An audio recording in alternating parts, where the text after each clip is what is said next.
بعد از خبر.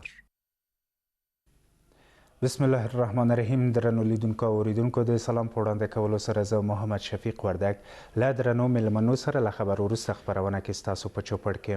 په دې وروستیو کې له ډېرې مودې وروسته د حکومت له لوري نوماند وزیران ولسي جرګې ته د باور رایو ترلاسه کولو لپاره ورپېژندل شوي چې ډېری شمېر نوماندانو له دې جرګې څخه د باور رایې ترلاسه کړې. یو شمېر شنونکي او کارپوهان ډېری نوماندانو ته د رایو ورکولو په هکله بېلابېل نظرونه لري. ځینې د سرپرستۍ دود او کلتور پای ته رسول، ځینې سیاسي جوړجاړی او ان بډې بولي. د ولسي جرګې غړیو او د نوماندانو ترمنځ د معاملو تورونه هم پورې شوي دي. نننی بحث مو همدې موضوع ته ځانګړی کړی او په دې مسایلو چې نوماند وزیران هغه کسان چې د باور رایه یې ترلاسه کړي څومره وړ دي، په رښتیا هم نږدې په بېساري ډول ټولو نوماندانو ته د باور رایې ورکولو ستر لامل څه کیدای شي، له اوسنۍ کابینې څخه څه ډول تمه باید ولرو او داسې نور. د سیاسي چارو شنونکی اجمل پاچا او د سیاسي چارو کارپوه کابل خان تدبیر سره به بحث ولرو په دې هکله. پاچا صاحب ستړي مه شئ، پخیر راغلی. مننه وردګ صاحب، سلامت.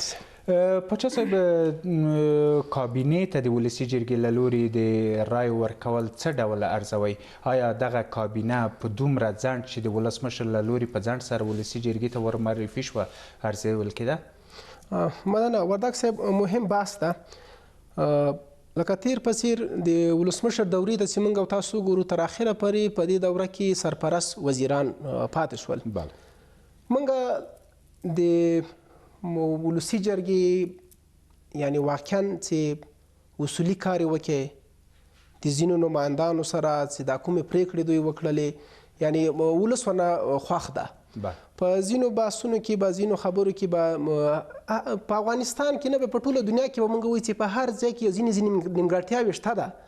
خو مهمه خبره دلته دا ده چې آیا دغه نیمګړتیاوې دایمي نه شي؟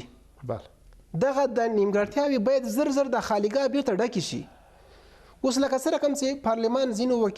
وزیرانو ته رایه ورکړله، د اعتماد رایه، که دا د روابطو له لحاظه وله، که د حد لحاظه وله، واقعا چې دغه کوم وزیران چې راغلل وړتیا یې لري، موږ د دوی په وړتیا کې شک نه لرو. همداسې ځینې هغه لکه یو داسې وزیر وایي چې هغه پاتې شو پکې، یا د روابطو له لحاظه راغی، یا د څه ستونزو له لحاظه راغی، یا شاید یو بل داسې کومه لکه تاسو چې په خبرو کې خپلو کې وویلې چې کېدای شي بډې اخیستل سوي، خو د بډو به موږ نه وایو، ځکه چې په یو چا باندې به ښکاره اعتراض نه کوو. بډې به نه وایو، خو داسې به وایم چې ځینې معاملې د ولسي جرګې او د وزیرانو ترمنځ وشولې، یعنی د خلکو تعینېدل و، ځینې بستونو ته د خلکو راتګ و، نو دغه معاملې په دې مشرانو جرګې لخوا نه په دې کې لاسوهنه وشوله، د ولسي جرګې لخوا نه هم دې کې لاسوهنه وشوله. خو ځینې خلک راغلل، وزیران راغلل د هغه ته خپلو بستونو ته. خو ممتع دا ده چې اوس مشرانو جرګه، ولسي جرګه، دغه وزیران همداسې پرې نه دي لکه څه رقم چې د دوی نه رایه واخیستله او نور د وزیرانو کار ختم شو. نه، باید د دوی نظارت، د دوی پروسې، د دوی پروسیجر، د دوی پلانونه دا باید تطبیق شي. ځکه دلته ځینې کمیسیونونه دي، خو موږ ته په ځینو کمیسیونونو سره چې موږ روابط لرو، آشنا یو ورسره، چې دغه پروسه وځنډېدله، د څه شي له وجې وځنډېدله چې هغه د ځینو وزیرانو په اسنادو کې ستونزه وله. نو د هغې سره سره هغه ستونزې حل سولې او د ځینو داسې ستونزې ولې چې هغه پاتې ولې. دغه وروستی پړاو چې د وزیرانو راغی او معرفي سولو، دلته د ولسمشر مرستیال هم ځینې داسې ادعاوې په پارلمان باندې وکړلې، نو د دغې وجې نه دغه دویم پړاو وزیرانو رایدهي وځنډېدله. دغو د رایې ورکونې بهیر تاسو ته د منلو وړ وبلئ، او څه فکر کوئ کله چې دغه وزیران له میاشتني ځنډ وروسته ولسي جرګې ته ور وپېژندل شول، له دې وروسته کوم وزیرانو یا رئیسان چې د ولسي جرګې له لوري رد شول، بیرته به د حکومت له لوري ولسي جرګې ته نوماند وزیرانو ورپېژندل دومره زر یا په بیړه ترسره شي؟ دا یوه مسله. بله مسله، فکر نه کوئ چې ولسي جرګې له همدې امله چې دغه سرپرستي پای ته ورسېږي، یا د حکومت له لوري به زر کسان، ځکه چې حکومت هم نږدې دوه برخې دی، نوماند وزیرانو ورپېژندلو کې به ځنډ راځي، دو په خاطر به یې زر رایه ورکړې وي یا ټولو ته؟ که زه اوس دلته یو خبره وکړم، ولسمشر که رښتیا صداقت او اخلاص غواړي د ولس سره یې وکړي، د افغانستان له ولس سره یې وکړي، موږ ورته دا وایو چې موږ ته داسې یو وزیران که په آینده کې رامعرفي کوي د ولس له ادرسه یې رامعرفي کړه چې په ولس کې پاتې وي، داسې نه لکه ځینې چې راسي د خارج نه چې د ولس سره اشنا نه وي، داسې وزیران موږ نه غواړو. پاچا صاحب په ډېرې بخښنې بیرته به راوګرځو. تدبیر صاحب سلامونه مو ومنئ. وعلیکم سلام. تدبیر صاحب د کابینې غړیو په هکله ستاسو ارزونه څه ده؟ آیا د دې کابینې ورپېژندلو دومره ځنډ ته اړتیا وه؟ سوال مې وانه اخیستی، ولې که تکرار کوي؟ تدبیر صاحب ما ویلې چې د کابینې ته د رایې ورکونه څه ډول ارزوئ؟ آیا دا هغه کابینه ده یا په دومره ځنډ ارزېده کوم چې ولسمشر عبدالله د دوی په ټاکلو کې ځنډ راوستلی و؟ مننه. سلام تاسو او ستاسو تلویزیون درنو لیدونکو او اوریدونکو ته. وعلیکم السلام. زه داسې فکر کوم چې په افغانستان کې د بحران حالت ته، د بحران په حالت کې د وضعیت مدیریت کول دا خپله یوه بحراني مسله ده. بله. په افغانستان تاسو په دې باندې پوه یاستئ، د افغانستان خلک هم په دې پوهېږي چې په افغانستان کې ځینې ډلې او ځینې افراد او اشخاص دي چې د افغانستان خلک او ولس یې په خپل ګروګان کې نیولي دي او د افغانستان د سیاسي پروسو د مختل، د افغانستان د ترقۍ او تعالي مخنیوي او دې ته ورته نور کارونه چې همدغه کسان د ګاونډیانو لخوا استخدام شوي دي او د هغو پروژې مخې ته بیایي. بله. په همدې منظور باندې په افغانستان کې د دغه مسلې سره یا دغه عنصر سره مبارزه کول ساده کار نه ده. که تاسو چېرته د کرزي صاحب د حاکمیت په شکل سره د مصلحت له نقطې نظر نه مخته ځئ چې دا درسته ده، دا ښه ده، دا ښه نه ده، نو دا په دې معنی چې تاسو د دولت جوړوئ او نه د حکومت کولو اراده لرئ، بلکې د خپل ځان د وخت تېرولو او د ملکۍ اراده ده چې هغه د تاسو دوره پکې تېره شي او هر څه چې تاسو غواړئ هغه پکې وکړئ او نور مخې ته ولاړ شي. بله. موږ د افغانستان په شرایطو باندې د یو افغان په حیث باندې موږ باید اوسنۍ وضع درک کړو. له یوې خوا د افغانستان د دولت وسلوال مخالف ده، له بلې خوا د افغانستان ګاونډیان په افغانستان کې د نظام د شتون مخالفت کوي، له بلې خوا نړیوال په هغه شکل سره چې دوی د افغانستان د افغانانو سره باید مرسته وکړي، دوی اولویت ورکوي ګټو ته او د خپلو ګټو په بنیاد باندې د افرادو او اشخاصو استخدام او د هغو په کار اچولو یا په لار اچولو باندې پر هغو باندې سرمایه ګذاري کوي. بله. داسې حالاتو کې د دولت جوړول یا د داسې د الخوا کابینې اعلانول چې هغه د افغانستان د خلکو دپاره په ټوله معنا د قبول وړي، دلته په افغانانو باندې یو لویه پروژه د تطبیق په حالت کې دا هغه د افغانانو د تقسیم مسله ده. تاسو ګورئ په دا اوسنۍ کابینه کې له دواړو اړخونو نه داسې افراد او اشخاص معرفي شوي دي چې هغه تر ډېره بریده پورې په سمتي، قومي، ژبنیو او نورو مسایلو باندې په عوض د دې چې د سیاست هغه تقدس په نظر کې ونیسي، دوی د سیاست د چټلولۍ او د هغه بد فرهنګ چې په افغانستان کې په دا تېر 40 کاله کې د باندینانو د پروژې په حیث باندې تطبیق کېږي د هغه نه پیروي کوي. بله. خو باوجود د دې یو شی چې ماته هغه د تشویش وړ ده هغه دا ده چې دلته هغو افراد او اشخاصو ته چې هغو وړتیا نه درلوده هغو رایې واخیستې او هغه کسان چې متخصص وو هغه په تعصب سره د رایې د اخیستلو د بهیر نه پاتې شول. تدبیر صاحب په ډېرې بخښنې سره تاسو اشاره ورته درلود هغه کسان چې وړتیا یې نه لري او په سمتي او ژبنیو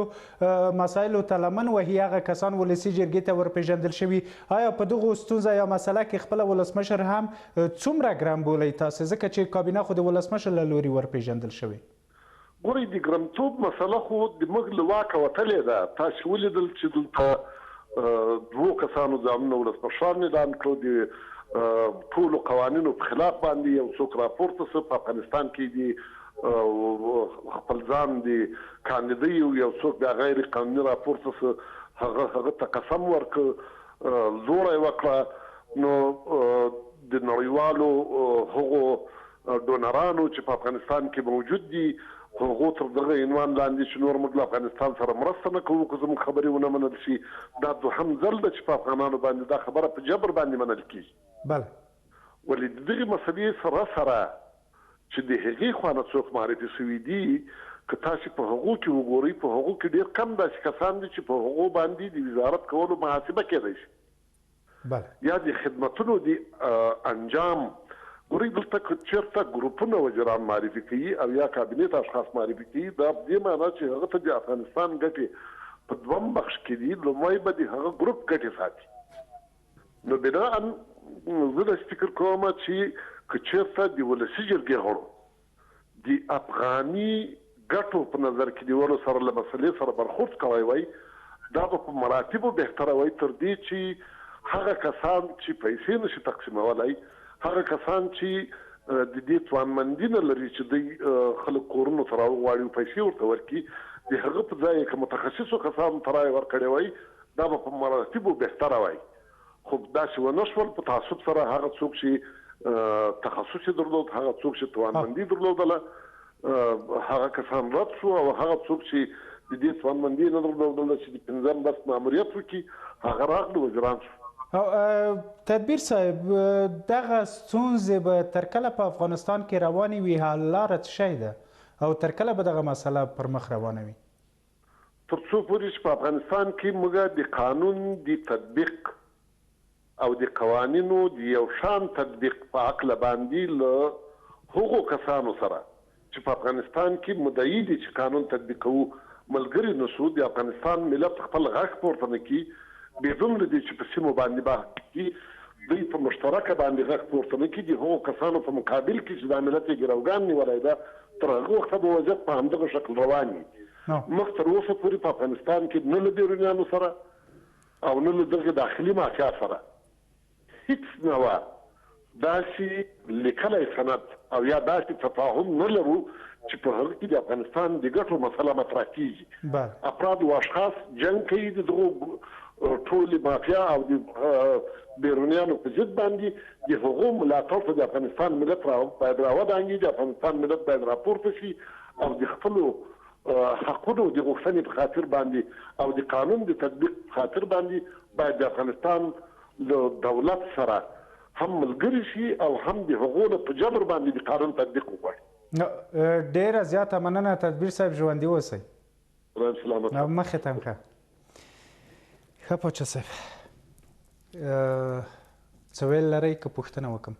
مسله د مغو خبرې وه چې که چیرې ولسي جرګې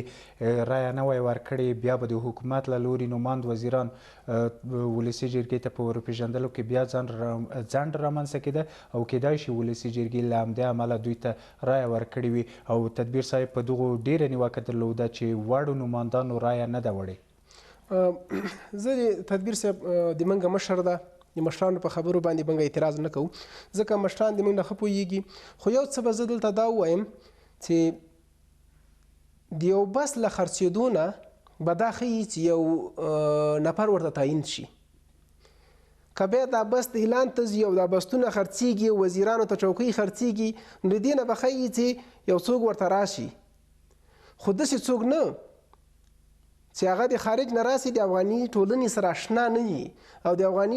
افغانستان د کلتور سره اشنا نه وي او هغه راځي یو بس ته تعینېږي. تدبیر صاحب ځینو ټکو ته اشاره وکړه چې ځینې متخصصین ناکام سو په دې کې ځینې داسې خلک هم وو چې هغه بیخي د افغانستان تابعیت نه لرو په افغانستان کې پاتې نه وو نو هغه خلکو ته باید رایه ورنکړل شي او دلته که راسو دا نورو وزیرانو ته وګورو زه په دې زیاتره وزیرانو باندې قانع یم یعنی وړ شخصیتونه دي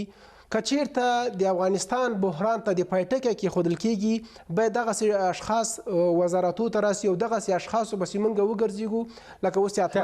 تاسو د شنونکو د کارپوهانو له دغه خبرو سره مخالف کوم چې ویلي دي چې اوسنۍ کابینه د زورواکۍ او یا د واک د ویش له مخې دلته یا د جوړجاړي له مخې ورپېژندل شوي ولسي جرګې ته دغو مسلې سره تاسو مخالف ګوره په دې باندې میاشتې تېرې شولې په دې ځینې فیصلې کېدلې اول د هر وکیل لپاره د هر بخش لپاره موږ او تاسو په پارلمان کې یو کمیټه لرو یو ګروپ لرو د هر چا اسناد څېړل کېږي د تابعیت یې څېړل کېږي هر څه هغه ټوله بررسي کېږي بعد له بررسۍ نه دغه وکیلان یا وزیران دغه وکیلان جګیږي دغه وزیران هغه ولسي جرګې ته معرفي کوي د هغه بررسۍ نه بعد دوی تعینېږي دلته مهمه خبره دا ده مخکې ما ځینو خبرو ته اشاره وکړه چې نیمګړتیاوې شته ده خو په ټولو باندې موږ او تاسو ټاپه نه لګوو دا اوس چې کوم وزیران راغلي دي زه به د یو ځینو هغه بېلګه به درته ووایم چې خصوصا ارغندیوال صاحب د ولس طرف پاتې شخص ته دلته راغلی ده اتمر صاحب د ولس طرف پاتې شخص ته دلته راغلی ده نو موږ دغسې مشران چې دولت پسند کې اوسي حتما یو څه لاسته راوړنه باید موږ ولرو که چېرته دا دولت یوازې یو 4 نفرو ته پرېږدو نو داسې به لکه د تیر په څېر چې کابینه هم نه وله او بحراني حالات هم هېڅ هم موږ پکې ونه کړه خو مهمه دا ده چې باید دغه چوکۍ ډکې سي دغه خلک دغه وزیران د بستونو ته راشي که چېرته بیا نیمګړتیاوې وي بیا ستونزې پکې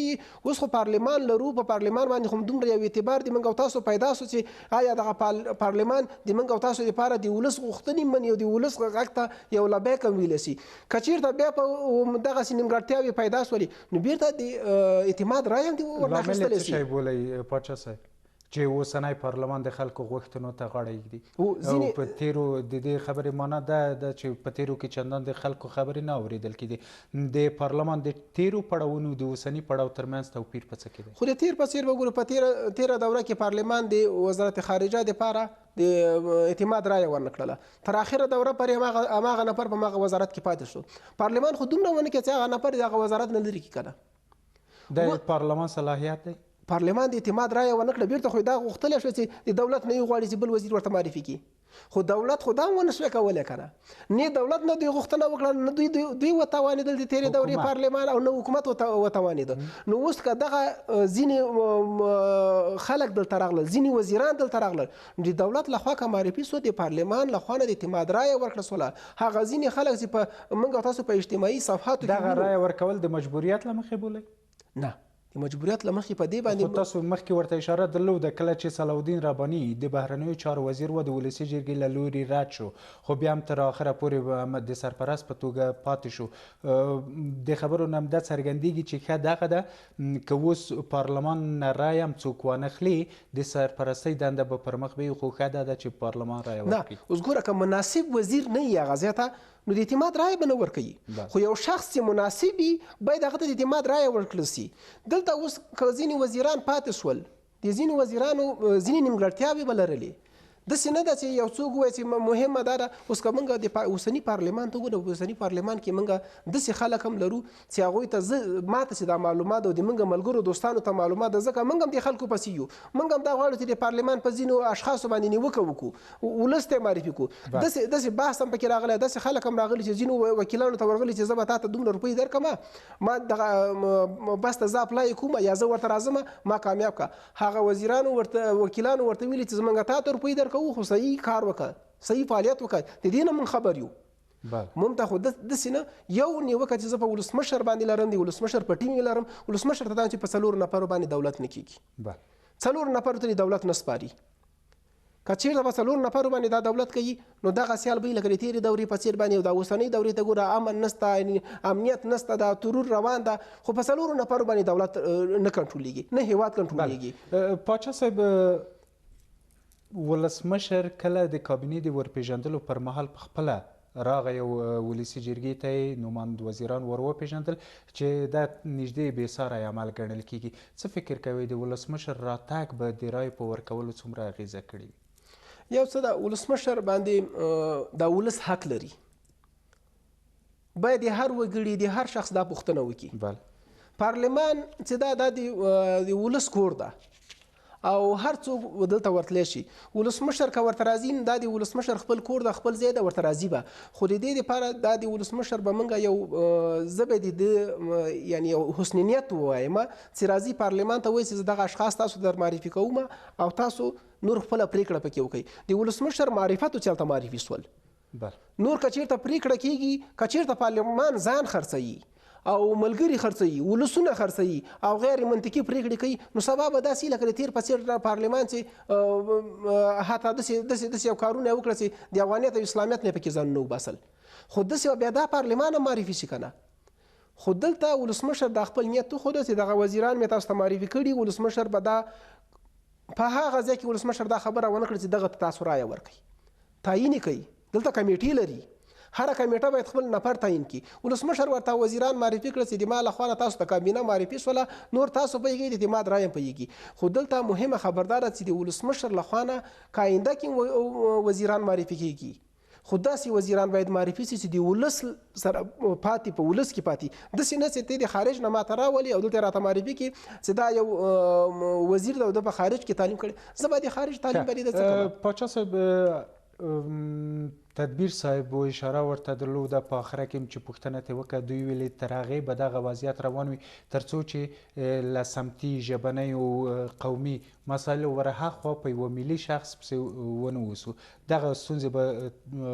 تر هغې روانې وي. خو په داسې حال کې چې اوس هم ځینې کسان او ډیری کسان حتی نیوکې کوي چې په دغو کابینه کې زموږ د ولایت، زموږ د سمت، زموږ د ژبې یا زموږ د قوم یا مذهب کسان نشته دي او کوي رایې یې وانخیستې، دوی په دې باندې نیوکه کوي. دغه نیوکې څومره پر ځای دي او د کومو کسانو له لورې کېږي؟ ګوره یو څه به ورته ووایم، که چېرته تدبیر صاحب هم دې خبرې ته اشاره دا هغه څه دي چې په افغانستان کې رښتینې دي روان دي. خو که چېرته بیا داسې خبره سي چې که غواړي په دغه بحران ته د پای ټکی کېښودل سي، باید دې خبرو پسې ونه ګرځېږو. ځکه که چېرته موږ او تاسو وزارتونه په ولایتونو تقسیم کړو او هغه دغسې هر ولایت ته یو وزارت ورکړو یا یو نفر ورته تعیین کړو، دا به د موږ او تاسو ولس ته او د دولت ته او نړیوالې ټولنې ته به د منلو وړ نه وي. مهمه خبرداره ده چې د ولس نه انتخاب کړو، وړ شخص ورته انتخاب کړو. بله، که موږ او تاسو وړ شخص انتخاب نه کړو، د ولس په ژبه باندې یو سړی پوه نه شي، د طالب په ژبه باندې یو سړی پوه نه سي، د یو دردمن په ژبه باندې او د دردمن په درد باندې دا پوه نه سي، نو داسې شخص به موږ څه کړو؟ دغو مسایلو ته د کومو کسانو له لورې لمن وهل کېږي؟ ګوره دلته د هغه خلکو لخوا لمن وهل کېږي چې دلته په افغانستان کې دغه ځینې پروستې چې دوی پلي کوي، یعنې سمتي او تعصبي او ژبنۍ خبرې په منځ ته راوړي. موږ نه غواړو په افغانستان کې، ګوره په افغانستان کې دلته موږ ښه مشران لرو. که ولسمشر غواړي د افغانستان بحران کنټرول کړي، نو بیرته په هغه مشرانو باندې وګرځېږي. ولسمشر د دې مشرانو سره جنګ او تعصب او ضد نه کوي. ولسمشر غواړي که په افغانستان کې کامیاب سي، د افغانستان ولس ته یو لاسته راوړنه ولري، د هر مشر کور ته دې ورسي. فکر نه کوئ ځینې شنونکي بیا په دې عقیده باندې دي چې دغو ځینو مشرانو ته دوی قومي ټیکهداران وایي او همدغه مشران دي چې د خپل قوم یا د خپلې پرګنې یا هغه کسان چې ورسره دي د دوی د زوره هغه څه غواړي چې حکومت یې نه غواړي او خپلې غوښتنې پر حکومت پلي کوي. تاسو منظور د څه ډول مشران؟ وردګ صاحب یو څه به زه درته ووایم، یو څوک د یو ځای کې قرباني ورکوي، یو هیواد کې قرباني ورکوي او یو چا خوا نه راځي تعینېږي. نو دلته که دې ته وګورو، ولسمشر په دې دومره دورو کې چېرته اوسې راغی افغانستان کې دا ولسمشر څه؟ کرزی صاحب راغی، کرزي صاحب پسې دا راغی. دلته خو 3 لسیزې جنګ روان و که نه، په زرهاو په میلیونونو افغانان باید هغه څوک ولسمشر شوی وای چې په جګړو کې ګډون کړی و. د ما مقصد دا ده، داسې خلک باید دلته راغلي وي چې هغه درد یې لیدلی وي، هغه وینې تویېدلې لیدلې وي، هغه د افغانستان د ولس غوښتنې لیدلې وي، د افغانستان په ولس باندې څه تېر سوي ول، هغه خلک بیا راغلي بیا ریاست جمهوري ته تعین سوي وي. ولسمشر د موږ او تاسو ولسمشر د افغانستان د کلتور سره اشنا نه ده تر اوسه. خو رایه چا ورکړې؟ همدغه افغانانو ورکړه. خو دا رایه په دې ډول باندې نو دا څه رقم رایه ده؟ ولسمشر خپله ځینو خلکو باندې اعتراض کړی ده چې د کمپاین پیسې ورکې دي. ولسمشر ته چې چا رایه ورکړې ده هغه خلک معلوم دي او په کمپاین کې چې چا ګډون کړی ده هغه خلک هم معلوم دي. مهمه خبره دلته دا ده چې موږ ولسي اشخاص دلته غواړو. که ولسمشر هم چېرته راځي، ولسمشر د خپل بچیان خپله کورنۍ د دلته راولي، په افغانستان کې د ژوند وکړي، د افغانستان په درد باندې دې پوه سي، د ولس په درد دې پوه سي. که هغه وزیر هم دلته تعینېږي، اول دغه وزیران چې اوس راغلي تعین شوي دي، دا ځینې چې زه پېژنم او ورسره اشنا یم چې د چا کورونه په افغانستان کې دي منم، او نور چې تعینېږي هغه خلک باید دلته په افغانستان کې زندګي وکړي. پاچا صاحب تاسو ته دغه کابینه د منلو وړ ګرځېدلې ده خو ځینې کسان لکه تدبیر صاحب هم نیوکه پرې درلوده دغو ټولو مسایلو ته په کتو سره د کابینې له نوې کابینې سره راتلونکي څه ډول وینئ ګوره موږ به دغه کابینه چې اوس ګورو ځینې اشخاص چې راغلي دي یعنی واقعیت چې د ولس سره پاتې خلک دي موږ غواړو چې د ولس سره پاتې خلک دلته راسي دا نه چې پراشوټي راته راسي دا اوس چې ځینې تدبیر صاحب چې ورته اشاره وکړه چې ځینې ماسټریانې لرلي دوکتورای لرل خو په افغانستان کې خو نه و پاتې که نه نه خو ماسټرۍ او دوکتوراوې خو په 2-3 کلونو کې هم اخیستل کېدلی شي خو افغانستان کې خو نه و پاتې دوی دا دوکتورا او ماسټري خو په افغانستان کې هم اخیستلی نه خو بیا همغه پوښتنه رامنځته کېږي آیا تاسو داسې څوک غواړئ چې ولسمشر شي چې په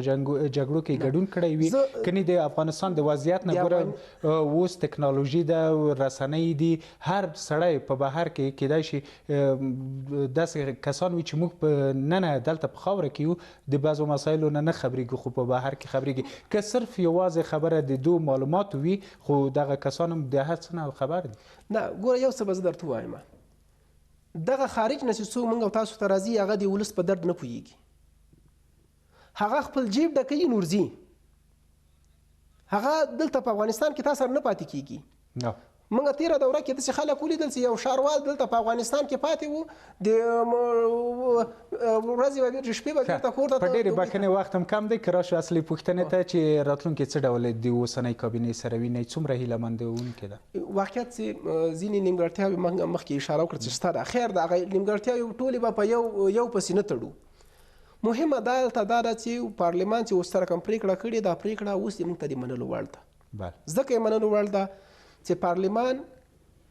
نوی پارلمان ده زوړ پارلمان نه ده پخوانی پارلمان نه ده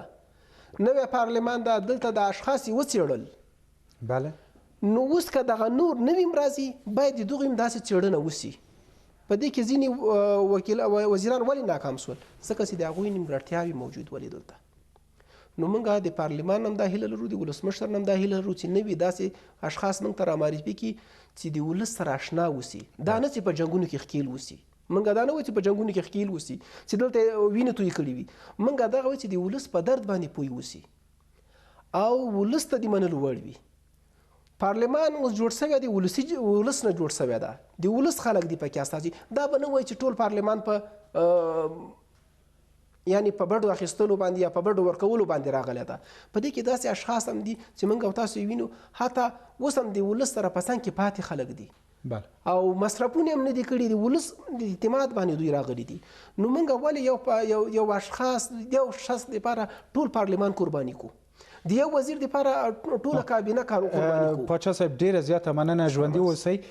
دا بس به همدغلته پای ته ورسوو خو یوه بله مسله ده غواړم د دغه موضوع نه بهر نن په قطر کې خبر را رسېدلی چې په قطر کې د طالبانو او افغان حکومت ترمنځ د خبرو پیلېدو څرنګوالي په هکله باندې هوکړه شوې دواړو خواوو منلې چې دا موږ د موضوع نه بهر خبره ده غواړم په دغو کې یوه پوښتنه داسې وکړم چې د دغو هوکړې په ترلاسه کېدو سره د قطر روان بهیر څه ډول وینئ آیا هیله بښونکی دی که نه مهمه خبره ډیر مهم سوال ده ځکه چې څو میاشتونه موږ دا خبرې وینو چې را روانې ډیره مهمه خبره وه ځکه د موضوع نه بهر موږ باید مخکې دې باندې بحث کړی د ډیرو دوستانو به هم بحث کړی مهمه دا ده چې که چیرته دوه جانبین کینی په یو ځای کې باید درېمګړی موجود وسي ځکه د افغانستان د طالبانو او د افغان دولت چې دا خبرې وځنډېدلې دا په څه وجې وځنډېدلې چې هلته د اوس خو درېمګړی نشته که چیرې دغه درېمګړی نه وي دوی دواړه اړخونه به کومې هوکړې ته سره اوس درېمګړی موجود ده درېمګړی موجود ده امریکا په خپلو ناندریو کې او په خپلو خبرو کې او په خپل انتخاباتو کې ښکېل وله اوس امریکا راغله نو امریکا کولی شي چې درېمګړیتوب وکړي دلته منځګړیتوب وکړي نړیواله ټولنه هم دلته راغله انشاءالله چې دې ته موږ امیدواره یو چې دا خبرې به پای ته ورسېږي سره او یو صلح په یو میکانیزم باندې به کار وسي ډېره زیاته مننه پاچا صاحب ژوندي اوسئ چې په دې بحث کې له موږ سره ګډون درلود قدرمنو لیدونکو او اورېدونکو ستاسو له ملتیا هم منندوی یم تر بلې خپرونې مو الله مال شه